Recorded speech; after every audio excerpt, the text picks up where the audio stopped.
भूमि अधिग्रहण बिल के खिलाफ अन्ना हजारे के धरने का आज दूसरा दिन है और उनके आंदोलन के साथ ही सियासत पूरी तरह गर्म हो चुकी है। आज संसद के अंदर मोदी सरकार के खिलाफ हंगामा हुआ तो संसद के बाहर भी किसानों की आड़ लेकर सरकार पर हमले हुए। पहले आपको दिखाते हैं कि भूमि अधिग्रहण मामले में आज सियासत कैसे गर्माई और उसके बाद सवाल उठाएंगे कि क्या सियासी दलों को वाकई किसानों की परवाह रही है। People who are supposed to give consent strongly opposed. Please, what is this? विरोध करता हूँ। मैडम 6 दिन आने वाले नहीं है। चर्चा में बोलो, जो लाया है। पीछे तो जाइए। देखो ऐसा नहीं होता। Madam, I am sorry, this is not the. होता है उसी का ऐसा कैसा होता है? ये क्या तरीके है? संसद में हंगामा, जंतर मंतर पर प्रदर्शन, इसके बावजूद लोकसभा में भूमि अधिग्रहण बिल पेश हो गया। सरकार ने साफ कर दिया कि वो बिल पर पीछे नहीं हटेगी। जरूरी हुआ तो कुछ बदलाव जरूर किए जा सकते हैं। The government is within its right. Madam, minority cannot dictate to majority. This is bulldozing. We are not bulldozing anything. We want discussion, debate and decision. भूमि अधिग्रहण बिल पर ऐतराज जताते हुए विपक्ष संसद में मोदी सरकार के खिलाफ घेराबंदी तेज कर चुका है। इनके पास मैसिव मेजॉरिटी हो गई है तो ये बुलडोज और कुचलना चाहते हैं देश को, लेकिन ये कभी होगा नहीं। ये पूरा अध्यादेश किसानों के हित में नहीं है, बल्कि देश के कुछ मुट्ठी भर बड़े बड़े उद्योगपति और धन्ना सेठों के हित में है। इस सारे देश के किसान अपने को ठगा सा महसूस कर रहे हैं। कहना कि हमने 13 कानूनों में मुआवजा बढ़ा दिया है, ये गलत जानकारी है। इन्होंने हाउस को मिसलीड किया। दूसरी तरफ बिल के विरोध में अन्ना हजारे भी दिल्ली के जंतर मंतर पर धरने पर हैं और दिल्ली सरकार उनके साथ है। अन्ना का विरोध लैंड बिल में बदलाव को लेकर है। अगर जिन किसानों पर अन्याय होता है तो सब मिलकर उस अन्याय को दूर करने का कोशिश करे तो क्या बिगड़ गया। अन्ना और विपक्ष एकजुट होकर लैंड बिल को किसान विरोधी बता रहे हैं तो मोदी सरकार के मुताबिक ये बिल किसानों के हित में है। सारे ग्रामीण क्षेत्र का साथ में विकास होगा। हर एक जो अपवाद रखा है, उन पुराने 13 जो अपवाद यूपीए ने रखे थे उसके साथ, उससे ग्रामीण क्षेत्र को लाभ होने वाला है। बिल पर जबरदस्त विरोध को देखते हुए बीजेपी ने इस मामले में 8 लोगों की कमेटी बना दी है जो किसानों से राय लेगी। लेकिन ये लैंड बिल है क्या और क्यों इसका इतना विरोध हो रहा है, पहले ये समझिए। 2013 में यूपीए सरकार ने 119 साल पुराने जमीन अधिग्रहण बिल के बदलाव को मंजूरी दी थी, जिसमें प्रावधान था कि किसानों की भूमि का जबरन अधिग्रहण नहीं होगा। इसमें सरकारी परियोजनाओं के लिए 70% और पीपीपी प्रोजेक्ट में 80% भू मालिकों की सहमति जरूरी थी, मगर नए बिल में ये प्रावधान खत्म कर दिए गए हैं। 2013 में कानून बना कि अधिग्रहण को कोर्ट में चुनौती दी जा सकती थी, लेकिन नए कानून में ये प्रावधान खत्म कर दिया गया है। 2013 में प्रावधान था कि जमीन अधिग्रहण के 5 साल होने पर अगर सरकार के पास जमीन का कब्जा नहीं है और मुआवजा नहीं दिया गया है तो किसान जमीन वापस मांग सकता है। लेकिन नए बिल के मुताबिक अगर मामला कोर्ट में है तो 5 साल की मियाद नहीं मानी जाएगी। विपक्ष मोदी सरकार के लैंड बिल को किसानों का विरोधी बता रहा है, लेकिन इतिहास बताता है कि सरकार चाहे किसी की भी रही हो, किसानों की जमीन हर सरकार में छीनी गई। 2005 में दक्षिण कोरिया की कंपनी पॉस्को इंडिया को ओडिशा में आदिवासियों की जमीन छीनकर दे दी गई। महाराष्ट्र में लवासा प्रोजेक्ट के लिए 25,000 एकड़ जमीन भूमि मालिकों के ऐतराज के बावजूद दी गई। ग्रेटर नोएडा में जबरन किसानों की जमीन छीनकर बिल्डरों को दी गई। रॉबर्ट वाड्रा को नियमों के खिलाफ हरियाणा और राजस्थान में किसानों की जमीन दी गई, जिससे उन्होंने 100 गुना तक मुनाफा कमाया। सवाल आज यही है कि किसानों के हित की परवाह आखिर किसे है।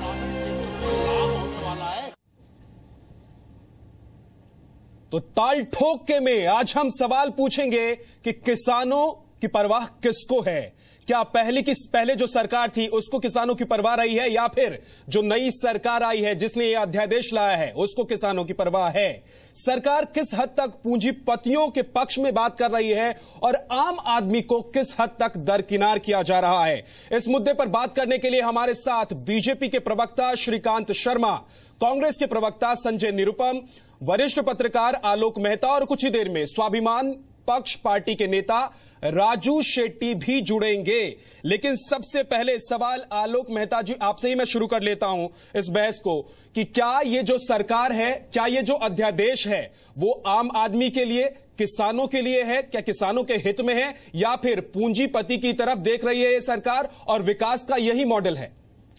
देखिए विद्याधर जी, ये तो हम नहीं जानते कि वो पूंजीपतियों के साथ है या नहीं, लेकिन ये सही है कि किसान, ये जो अध्यादेश आया है इससे देश भर में ये कहीं भाजपा सरकार से गलती हो गई है, उसे स्वीकार कर ले तो ज्यादा अच्छा होता जी। क्योंकि किसानों के हित को, चूंकि देखिए बीजेपी, सुमित्रा महाजन जी जो आज लोकसभा के अध्यक्ष हैं जी, और उससे पहले भी श्रीकांत जी यदि हमारी बात सुन रहे हो तो मुरली मनोहर जोशी जी इस कमेटी में बहुत पहले और सारे प्रावधान रखने में बीजेपी की एक बड़ी भूमिका थी, और कल्याण सिंह कांग्रेस की भी थी, और कल्याण सिंह जी भी रहे और कई नेता रहे। हर पार्टी के नेताओं ने एक अंग्रेजों के जमाने के कानून को बदलने में विधेयक आया था और ये अध्यादेश ला करके, और मैं श्रीकांत जी से कहूंगा और जो हमारे और साथी हों कि हम लोग खुद भी गांव से आए हैं, हमारी जमीन से रेल की पटरियां जब गई थी तो कोई आपत्ति नहीं, हमने पहली बार रेल उसलिए देखी।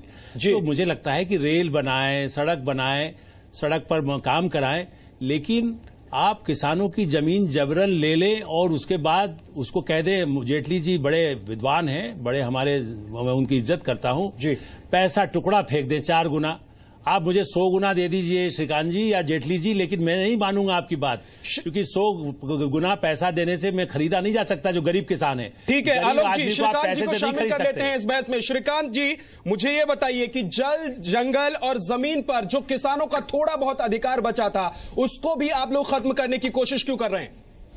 देखिए, बहुत दुर्भाग्यपूर्ण है कि जिस तरह से प्रचारित किया जा रहा है, प्रसार किया जा रहा है और कि भाई ये किसानों के विरोध में है। मैं तो आपको स्पष्ट करूं कि ये जो विधेयक है ये किसानों के पक्ष का है, ये गरीब लोगों के पक्ष का है और इसके अंदर जो इसका जो थीम है वो गांव में हॉस्पिटल कैसे खुले, गांव के लिए रोड कैसे बने, किसान के बेटे को एजुकेशन कैसे मिले, किसान के खेत को पानी कैसे मिले, बिजली कैसे मिले, उसके परिवार को चिकित्सा कैसे मिले, ये इस थीम पर है और इसको ये मकसद है सरकार का डेवलप करना। और जो किसान अपने पसीने से, खून से, सालों से अपनी जमीन को सींचते हैं, उस पर पैदावार उगाते हैं, 65% लोग ऐसे हैं हिंदुस्तान में जो आर्थिक रूप से किसानी पर निर्भर करते हैं। उन लोगों से अगर अचानक उनकी जमीन ले ली जाती है, उद्योगपतियों को दे दी जाती है या फिर किसी और काम के लिए इस्तेमाल कर लिया जाता है, तो क्या आपको नहीं लगता कि सीधे तौर पर अगर उनसे इस बारे में बातचीत भी नहीं की जाती है तो अन्याय होगा उनके साथ? देखिए, मैं आपको स्पष्ट करूं कि जब आप गांव के विकास की कल्पना आप कर रहे हैं, अब तक आपने गांव गरीब की बात तो बहुत की, लेकिन गांव गरीब को आपने हमेशा से डिस्कनेक्ट रखा, देश की मुख्य धारा तक आपने उसमें शामिल करने की आपने जहमत तक नहीं उठाई है। और जहां तक आप कह रहे हैं कि गांव का किसान, ठीक है, किसान से अगर जमीन ली जा रही है तो किसान को 4 गुना मुआवजा दिया जा रहा है, उनके पुनर्वास की पारदर्शी तरीके से पुनर्वास की योजना है। अगर आपके खेत में जो खेत आपसे लिया जा रहा है, कोई अगर इंडस्ट्री लगती है उसमें, तो गांव का जो किसान का परिवार है उसको एक को नौकरी भी उसमें मिल रही है। तो इसका जो कॉन्सेप्ट है, कांग्रेस मुझे लगता है कि सिर्फ दिखावे के लिए, सिर्फ विरोध के लिए विरोध कर रही है और अनावश्यक रूप से इसको इस तरह से तूल दिया जा रहा है। तो मैं मानता हूं कि इसको पूरी तरीके से बहुत ब्रॉड वे में देखने की जरूरत है। और जहां तक हमारे कांग्रेस के मित्रों के, बाकी अन्य लोगों के, अगर इसमें कोई सुझाव आते हैं, अगर इसमें इसीलिए संसद चल रहा है, पार्लियामेंट के अंदर अगर आप सुझाव दीजिए और जो भी किसान के हित में होगा, देश के हित में होगा, श्रीकांत जी, इससे पहले जो कानून बना उसमें आपकी सहमति थी। अगर आप सहमत नहीं थे उस कानून पर तो आप लोगों ने सहयोग क्यों किया? आप लोगों ने क्यों वोट डाले? देखिए, वही कानून है, आप पूरे इस विधेयक का विरोध कर रही है कांग्रेस, जबकि कानून वही है, उसमें 13 जो एक्ट हैं वो शामिल किए गए हैं। 13 एक्ट वो हैं, भाई अगर आपको किसी राष्ट्रीय सुरक्षा से जुड़े विषय पर अगर आपको जमीन लेनी है या फिर आपको समाज में, जैसे आपको हॉस्पिटल बनाना है, आपको स्कूल बनाना है, आपने गांव को सड़क, एक छोटी सी जानकारी मैं दे दूं अपने दर्शकों को। श्रीकांत जी, ये 13 जो अन्य कानून हैं वो वनाधिकार कानून 2006 और वन संरक्षण कानून आदि जैसे इस तरह के जो कानून हैं उनको भी शामिल कर लिया गया है इस अध्यादेश में। यानी कि जो वन है हमारा, जो हमारे संरक्षण के वाले इलाके हैं, उस पर भी सरकार पूरी तरह से कभी भी अधिकार जता सकती है, यूज कर सकती है। हालांकि यह ऐतिहासिक तौर पर आलोक जी सरकार का अंतिम अधिकार होता है कि किसी जमीन को वो ले ले, लेकिन जिस तरह से अध्यादेश लाया गया है, क्या संजय निरुपम वो जो कह रहे हैं उसमें साथ में ये तो उनको याद दिलाएं कि कांग्रेस क्यों कर रही। मैंने नाम लिए, सुमित्रा महाजन जी उस कमेटी में थी, सर उस पे मुरली मनोहर जोशी थे। ये बार बार ये कहना कि दूसरे लोग विरोध कर रहे हैं वो केवल वो लोग हैं जो दुश्मन हैं। आलोक जी, मैं उस पे आऊंगा, लेकिन संजय निरुपम हमारे साथ जुड़े हुए। संजय निरुपम जी, क्या आप लोग बिना मतलब में एक प्रोपेगेंडा, एक प्रचार कर रहे हैं बीजेपी के खिलाफ और सरकार के खिलाफ? देखिए, लंबे विचार विमर्श के बाद 2013 में ये लैंड एक्विजिशन का कानून बना और ये कानून 1894 का जो अंग्रेजों का बनाया हुआ कानून था उससे बिल्कुल विपरीत था। उस कानून में सरकार को, पूंजीपतियों को बहुत बड़ा हक दिया गया था, जबकि ये जो कानून बना इसमें किसानों को बड़ा हक दिया गया। 3 मेजर इश्यूज थे। एक तो किसानों की सहमति, वो भी 80% किसानों की सहमति आवश्यक है।